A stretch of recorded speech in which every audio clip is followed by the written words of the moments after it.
Eks igaüks leiab teraapiaks ja ellujäämiseks oma viisi. Mul on stuudios 2 järgmist külalist, kes on leidnud oma viisi ellujäämiseks ja teraapiaks. Ja nemad nimelt on otsustanud, et kõige parem viis vaba aega sisustada on osta endale auto, mis on nagu maja ja siis sellega ringi sõita. Tere tulemast stuudiosse. Te olete need karavanimehed, mitte see ansambel karavan, aga see autokaravan. Miks teile meeldib karavan? Mis te sellest nii ägedat leiate? Tere õhtust.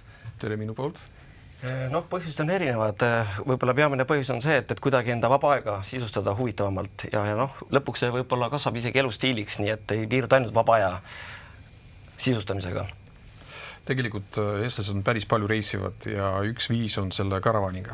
Ja mis see karavan annab? See annab vabadust. Valid aega, valid koha, jõuad sinna, kus tegelikult lennukiga kunagi ei taba seda kohta. No eks see karavani kantseldamine on ju ka oma ettevõtmine. Ma olen alati vaadanud ja mõelnud, et mõnes mõttes on ju tore, et sul on oma pottpann ja kõik voodipesu ühes kohas ja siis rändad sellega ringi. Samas ta on ilgelt suur, temaga on raske tänaval või maanteel sõita, sest et sa oled seal nagu tigu teistele ees natukene ja siis sa pead otsima spetsiifiliselt parkimiskohad, bensiini kulub jube palju või kütust. Olen ma õigel teel või? Peaaegu ükski väide vist ei vasta tõele. Aha, no nii. Et suurused on erinevad, nagu ikka igal asjal maailmas ja võib matkata ka päris kaubiku moodi matkaautoga, kus on samad asjad sees, ruumi muidugi sees vähem ja kuni siis veoautode baasil ehitatud välja suurte busside moodi. Aga igaüks valib vastavalt oma ja mis puudutab seda kõik see maanteel liikumist, siis seal kiiremad bussid sõidavad ikka sõiduautokiirusega, 130-40 kõik on ette tulnud. Ja tänapäeva bussid on niimoodi ehitatud, et kütust ikka üle 10 ei kulu, isegi suurel bussil. Nii et mõnel muidugi kulub ka 20, kui on natukene teise kontseptsiooni peal. Aga keskmine selline rahulik sõiduautoga võrreldav. Ja parkimiskohad on näiteks Euroopas on Prantsusmaal või Saksamaal või Austrias, kus iganes on igas väikses linnas on olemas spetsiaalsed parkimiskohad, kus saab praktiliselt kesklinnas parkida, kahjuks Eestis seda ei ole. Aga see on selline kultuur seal, ma arvan, meil kasvab see ka samamoodi. No tõepoolest Skandinaavias on ja on tõesti Prantsusmaal ja Saksamaal. Teie ei käinud ei Skandinaavias, ei Prantsusmaal ega Saksamaal. Teie otsustasite, et kõige parem on alustada üle maailmsete kokkutulekutega ei kusagil mujal kui Valgevenes. Te tulite just äsja tagasi Valgevene rahvusvaheliselt karavanide kokkutulekult ja seal ma sain aru, oli kokku umbes 600 masinat siis, jah? Ligi 600 korraldaja sõnul. Me ise need küll üle lugema ei hakanud, aga tundus, et see arv sinnapoole võis olla. Ja siis igas karavanis on muidugi perekond. Keskmiselt on seal vähemalt 2 inimest, mõnel olid lapsed ka kaasas, nii et osalejaid seal inimeste mõttes oli seal varuga üle 1000. No mis te siis seal teete? Istute seal niimoodi kõrvuti oma nende karavanide kõrval ja vahepeal vestlete sõpradega ja siis ongi kogu rõõm, jah? No on olemas selline traditsioon, või see on nagu tipp osa üritusest, kus tehakse pikk laud ja kus on kõik, igas karavanis on olemas laud, olemas toolid ja olemas söögid ja joogid ja niimoodi tehakse, et igaüks tuleb oma lauaga sinna, pannakse teda kokku ja siis käib see tutvustamine ja võib-olla Ivar täiendab. Siin me seda näemegi. Just igal ühel on kaasas siis enda maa rahvusköögis mingi sööki, jooki. Üldse imesta, et see Vana-Tallinn sinna on kvalifitseeritud. Eesti poolt oli teatud jook ja siis toidu poole pealt meil olid kiluleivad ja kama keefiriga valmistatud.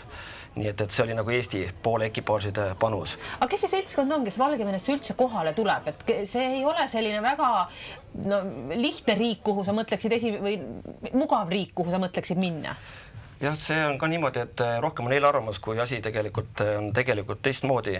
Ütleme, mis meie reisi puudutas, siis Valgevene poolt juba 2 aastat on tehtud meile tasuta viisad, mis on kindlasti nagu huvitav ja üllatav, et ka niimoodi on võimalik organiseerida. Aga siis eeltöö on meil klubi poolt niimoodi korralikult tehtud, et kõik, kes on tahtnud tulla, nad on saanud aegsest informatsiooni, mis on vaja teha, millised paberid on vaja täita, nii et juba see reisimine ise on võimalikult lihtsaks tehtud. Muidugi see reisimine koha peal jõudmine on teatud takistused vaja ületada nagu riigi piir, et seal tuleb arvestada erineva ajakuluga, seal igasugused üllatused võivad tulla. No näiteks otsitakse ikka kõvasti läbi, et mis te siis jäte siia? Nii ja ühesõnaga meie vist ekipaažidelt kontrabandat ehk siis seda alkoholi ei leitud, et selles suhtes me saime oma Vana-Tallinnad sinna ära viia. Aga ega sinna viia nagu eriti midagi ei ole selles suhtes, et kõik ostetakse koha pealt, põhiliselt on ju asjad seal ikkagi odavamad. Aga teistest riikidest, Valgevene enda seltskond oli koos, Eestist tulime, postsovetlikud, me oleme ka harjunud igasuguste tingimustega, aga kes veel, kes tahavad tulla?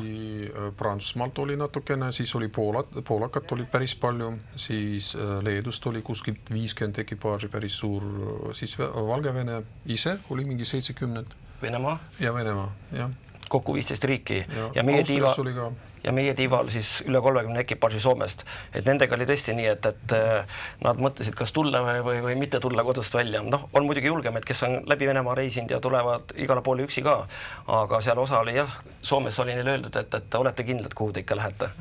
Aga no, ja, päeva lõpus, et ikkagi me aitasime neid, kõik need organisatoorsed küsimust võtsime enda peale ja kõik see suhtlemine, kuna on kõik vene keeles on, siis oli neile, meie poolt oli suur abi. No, missugune see Valgevene siis välja nägi? Kas te saite sealt platsi pealt või lennuvälja peal, kus teil see karavanide kokkutulek oli, kaugemale ka vaadata? Mis elu elavad Valgevene inimesed praegu? Me sinna nii sageli ei satu. No, valgevenelased ise on väga sõbralikult ja me tundsime ennast seal väga turvaliselt. Lapsed käisid esinemas teile ajaviiteks, jah? Ja programm oli kogu aeg käimas. Ainuke, mis oli kehvasti, see oli ilm. Oli õudselt külm. 2 kraadi sooja. 2 kraadi sooja. Ja vihma sadas, ütleme piltlikult 3 päevast 400 umbes, et me nagu vihma vaba aega nägime väga vähe. Aga kuidas see käib siis, kui see karavani maja on ja kui väljas on nii külm, siis kogu aeg auto ja mootor ikkagi podiseb ja siis... Ei, see on kõik gaasiküttega on hästi, no, päris palju sõidavad ka reisivad talvel, seal on näha, on saun. No kogu meelelahutus. Aga bussid on soojad, selles suhtes ilm nagu meeleolu väga palju ei riku, lihtsalt sa ei saa lava eest programmi jälgida, no et see nagu on ebamugav. Aga seal...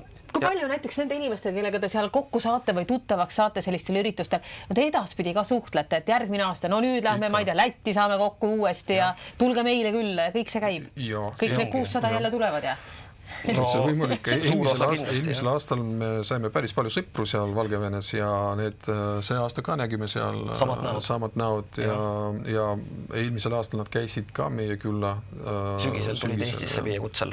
Nii et selles mõttes see hakkab kohe tööle. Käime ühe korra ära ja siis juba poole aasta lõikes meil on juba mitu sellist kontakti ja...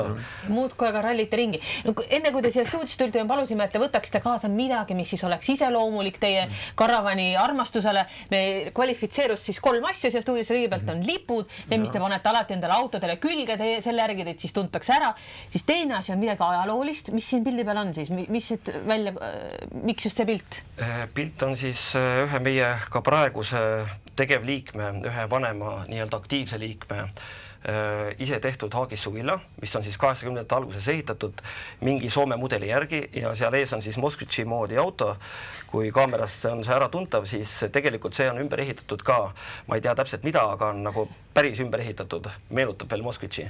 Ja see oligi tegelikult klubi algusaegade ajaloost võib-olla kõige parem selline võib-olla näide, et kui klubi alustas, siis inimesi koondaski see, et kuidas saaks matkata ja hakati ehitama ise siis analoogseid neid Haagissuvilaid. Neid ehitati siis siin 50 tükki ja rohkemgi ja osad neist on siis tänasel päevalgi veel nii-öelda olemas. Inimesed on küll vanad ja nad enam ei matka.